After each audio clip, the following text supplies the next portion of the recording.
Earth observation was one of the key discussions at the European Space Agency's Council meet here in Paris.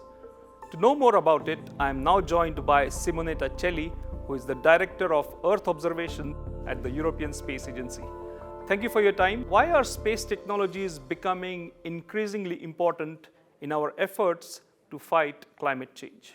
Space technologies are having an increased relevance in terms of what you can do with them and in terms of the impact on the citizens. And in particular, everything we do in space with Earth observation mission is particularly important to support the Green Deal agenda, the objective of the decarbonization of Europe, but also the monitoring and better management of natural resources like water resources or the ones which could become scarce.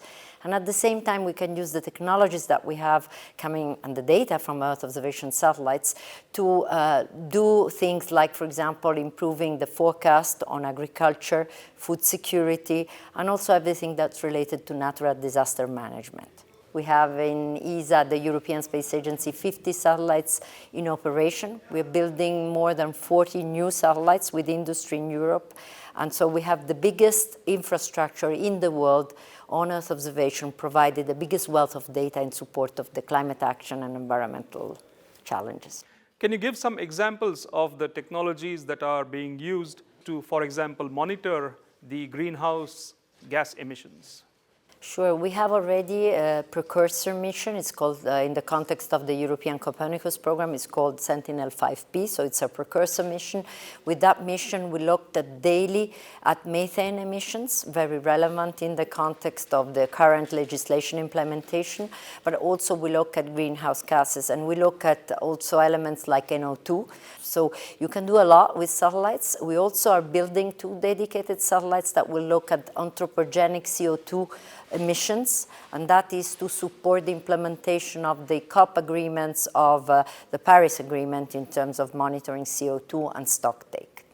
Now, speaking of the COP summits, we have a COP summit at the end of November. Yeah. Will space technologies prominently feature at this summit? Yes, they will. In fact, the European Space Agency has been an observer at the COP meetings for the last 20 years or more, but this is the first time that the COP meeting in Dubai will have a dedicated topic on space. In fact, there will be a meeting of all the heads of the space agencies. Our Director General will be there. There will be a dedicated area, a stand with different partners joining forces to present the relevance of space technologies in support to climate. And there will be dedicated events that will present all what our missions do and what our data can contribute in support to climate. And today, for example, we're working on over 25 climate variables in the context of UNFCCC with these programs, and we will present the results of those climate variables.